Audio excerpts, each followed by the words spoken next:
வணக்கங்க. இப்போல்லாம் நிறைய பேர் என்ஜிஓ ஆரம்பிச்சிட்டாங்க. ஸோ என்ஜிஓக்களுடைய எண்ணிக்கை அதிகமானதுனால ஃபண்டிங் கொடுக்கக்கூடிய கார்ப்பரேட் கம்பெனிஸ் இருக்காங்க இல்லையா, அதாவது சிஎஸ்ஆர் ஃபண்டிங் கொடுப்பாங்க. அந்த சிஎஸ்ஆர் ஃபண்டிங் கொடுக்கக்கூடிய கார்ப்பரேட் கம்பெனிஸ்க்குமே ஒரு சந்தேகம் இருக்கும். இந்த என்ஜிஓ உண்மையான என்ஜிஓ தானா, இதுக்கு உண்மையாலேயே சேரிட்டபிள் ஆக்டிவிட்டி தான் பண்ணுறாங்களா, நம்மக்கிட்ட பணத்தை வாங்கிட்டு கரெக்டாக சேரிட்டபிள் ஆக்டிவிட்டி பண்ணாமல் ஏமாற்றிடுவாங்களா, இந்த மாதிரி நிறைய சந்தேகங்கள் கார்ப்பரேட் கம்பெனிஸுக்கும் இருக்குங்க. ஸோ நீங்கள் ஆரம்பிச்சிருக்கக்கூடிய என்ஜிஓ ஒரு கிரெடிபிலிட்டி இன்க்ரீஸ் பண்ணணுன்னா அதுக்கு நீங்கள் வாங்க வேண்டிய ஒரு ரிஜிஸ்ட்ரேஷன் தான் என்ஜிஓ தர்பன் அப்படின்ற ஒரு ரிஜிஸ்ட்ரேஷனுங்க. இன்றைக்கி இந்த வீடியோ மூலிமா இந்த என்ஜிஓ தர்பன்னா என்ன, இது எப்படி வாங்கிறது, இந்த என்ஜிஓ தர்பன் வாங்கிறதுனால உங்கள் என்ஜிஓக்கு என்னென்னலாம் நன்மைகள் இருக்குது, இதெல்லாம் பற்றி டீட்டெயில்டாக பார்க்க போகிறோங்க. நான் அறிவழகன், பிஸ்னஸ் லாயர். என்னோடய கம்பெனி பேர் லா இன்டெலிஜென்ஷியா பிரைவேட் லிமிடெட்.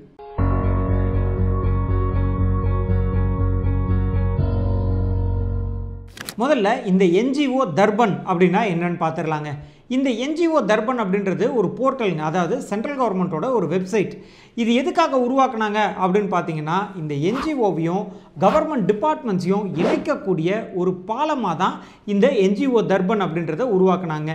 இது யார் லான்ச் பண்ணது அப்படின்னு பார்த்தீங்கன்னா, சென்ட்ரல் கவர்மெண்ட்டோடைய நிதி ஆயோக் இருக்காங்க இல்லைங்களா, அவங்க தான் இதை லான்ச் பண்ணி மெயின்டைன் பண்ணுறது. அண்ட் இன்னொரு முக்கியமான விஷயங்க, நிறைய பேர் சொந்தமாக பிஸ்னஸ் ஆரம்பிக்கணும்னு ஆசைப்படுவாங்க. ஆனால் அந்த ஆசை ஏதோ ஒரு சில காரணங்களால் தள்ளி போட்டுக்கிட்டே இருப்பாங்க. இன்னொரு சில பேர் பிஸ்னஸ் ஆரம்பிச்சிருவாங்க, ஆனால் ஆரம்பித்ததுக்கப்புறமா அடுத்தடுத்த நிலைக்கு வளர முடியாமல் தவிச்சிட்டு இருப்பாங்க. இவங்க எல்லாருக்குமே உதவும் நோக்கத்தில் நம்ம ஒரு பிஸ்னஸ் கம்யூனிட்டி ஆரம்பிக்கலான் இருக்கோங்க. அதோடைய முதல் கட்டமாக ஒரு வாட்ஸ்அப் பிஸ்னஸ் கம்யூனிட்டி ஆரம்பிச்சிருக்கோங்க. அந்த வாட்ஸ்அப் பிஸ்னஸ் கம்யூனிட்டியில் ஆல்ரெடி பிஸ்னஸ் பற்றின நிறைய informations, business tips, business trainings இதெல்லாம் கண்டக்ட் பண்ணிகிட்ருக்கோம். நீங்களுமே அந்த கம்யூனிட்டியில் ஜாயின் பண்ணோம் அப்படின்னா அதுக்கான லிங்க் டிஸ்கிரிப்ஷனில் இருக்குது. மறக்காமல் அந்த லிங்க்கை கிளிக் பண்ணி கம்யூனிட்டியில் ஜாயின் பண்ணுறங்க. கம்யூனிட்டியில் நம்ம மீட் பண்ணுவோம். இந்த என்ஜிஓ தர்பனில் ரெஜிஸ்டர் பண்ணிக்கக்கூடிய ஒவ்வொரு ட்ரஸ்ட் சொசைட்டிக்குமே தனித்தனியாக யூனிக் ஐடிஸ் அப்படின்றத ப்ரொவைட் பண்ணுறாங்க. இந்த ஐடி இருந்தால் தான் சென்ட்ரல் கவர்மெண்ட் கொடுக்கக்கூடிய ஃபண்டாக இருக்கட்டும், கிராண்ட்டு, ஸ்கீம்ஸு எல்லாத்தையுமே இந்த என்ஜிஓஸ் வாங்க முடியுங்க. 2015 சென்ட்ரல் கவர்மெண்ட் இந்த என்ஜிஓ தர்பனை லான்ச் பண்ணுறாங்க. இன்னி வரைக்கும் அந்த என்ஜிஓ தர்பனில் ரெஜிஸ்டர் பண்ணக்கூடிய அத்தனை என்ஜிஓஸோடைய டேட்டா பேஸையும் அவங்க சேவ் பண்ணி வச்சுருக்காங்க. இது எதுக்காக அப்படின்னு பார்த்தீங்கன்னா, முக்கியமாக டிரான்ஸ்பரன்சிங்க. எந்த என்ஜிஓலாம் இதில் பதிவு பண்ணியிருக்காங்க, அந்த என்ஜிஓஸ் என்னென்னலாம் ஆக்டிவிட்டீஸ் பண்ணியிருக்காங்க, இதெல்லாம் மானிட்டர் பண்ணுறதுக்காக தான் இந்த என்ஜிஓ தர்பன் அப்படின்றத உருவாக்கி கவர்மெண்ட் மெயின்டைன் பண்ணிகிட்டு இருக்காங்க.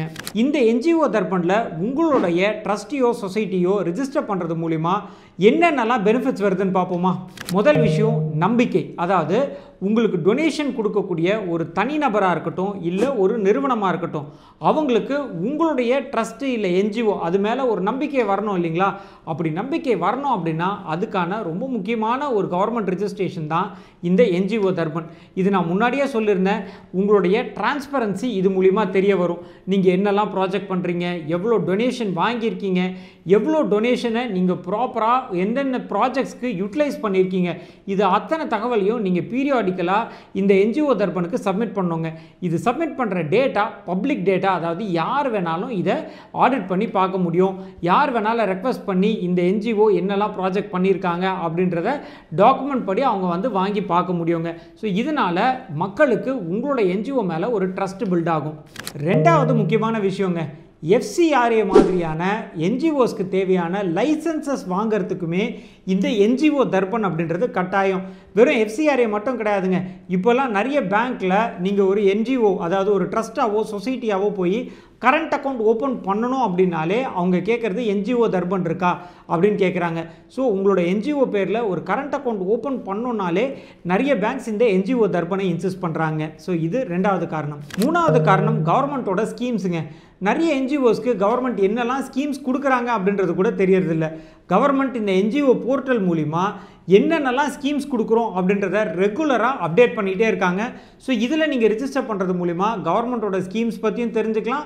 கவர்மெண்ட் என்னென்ன ஸ்கீம்ஸ் கொடுக்குறாங்க, அதில் நம்ம எப்படி வந்து பெனிஃபிட் அடைய முடியும் அப்படின்றதையும் நீங்கள் இந்த என்ஜிஓ தர்பன் போர்ட்டல் மூலிமா தெரிஞ்சுக்கலாங்க. அடுத்து ரொம்ப முக்கியமான ஒரு விஷயங்க, இந்த என்ஜிஓ தர்பனில் உங்களோட ஆர்கனைசேஷனை இணைக்கணும் அப்படின்னா அதுக்கு என்ன கண்டிஷன் அப்படின்னு பார்த்தீங்கன்னா ஒன்றே ஒன்று தாங்க. உங்களோட ஆர்கனைசேஷன் அப்படின்றது ப்ராப்பராக ரிஜிஸ்டர்ட் ட்ரஸ்ட்டாவோ சொசைட்டியாவோ செக்ஷன் 8 கம்பெனியாவோ இருக்கணுங்க. அடுத்து இந்த என்ஜிஓ தர்பன் ரிஜிஸ்ட்ரேஷன் வாங்கணும்னா அதுக்கு என்னெல்லாம் டாக்குமெண்ட் சப்மிட் பண்ணணும் அப்படின்னு பார்த்தீங்கன்னா, உங்கள் என்ஜிஓவுடைய ரிஜிஸ்ட்ரேஷன் சர்டிஃபிகேட், அதாவது ட்ரஸ்ட்டாக இருந்தால் ட்ரஸ்ட் டீடு, சொசைட்டியாக இருந்தால் சொசைட்டி ரிஜிஸ்ட்ரேஷன் சர்டிஃபிகேட், செக்ஷன் 8 கம்பெனியாக இருந்தால் இன்கார்பரேஷன் சர்டிஃபிகேட் சப்மிட் பண்ணணும். ரெண்டாவது உங்கள் ஆர்கனைசேஷனுடைய பேன் கார்டு சப்மிட் பண்ணுங்க. இது தவிர்த்து யாரெல்லாம் உங்கள் என்ஜிஓவுடைய ஆஃபீஸ் பேரஸோ, அதாவது ட்ரஸ்டீஸ், பிரசிடென்ட்டு, செக்ரட்டரி, இவங்களுடைய ஆதார் கார்டு, பேன் கார்டு, இதெல்லாம் தாங்க இதுக்கு தேவையான டாக்குமெண்ட்ஸ். சரிங்க, அடுத்து ரொம்ப முக்கியமான ஒரு கட்டம் என்னென்னா, இந்த என்ஜிஓ தர்பனில் எப்படி ரிஜிஸ்டர் பண்ணுறது. இதுக்கு முதல்ல என்ஜிஓ தர்பன் போர்ட்டல் போயிட்டு அதில் லாகின் அப்படின்னு இருக்கோங்க. புதுசாக நீங்கள் ஒரு லாகின் க்ரியேட் பண்ணணும். அதுக்கு யூசர் ஐடி, பாஸ்வேர்டு, அதே மாதிரி உங்களோட என்ஜிஓவோட பேர், இந்த மாதிரியான பேசிக் டீட்டெயில்ஸ் எல்லாம் கொடுத்து ஃபஸ்ட்டு ஒரு லாகின் க்ரியேட் பண்ணிடுங்க. லாகின் க்ரியேட் பண்ணதுக்கப்புறமா அடுத்து இதுக்கான ஃபார்ம் வருங்க.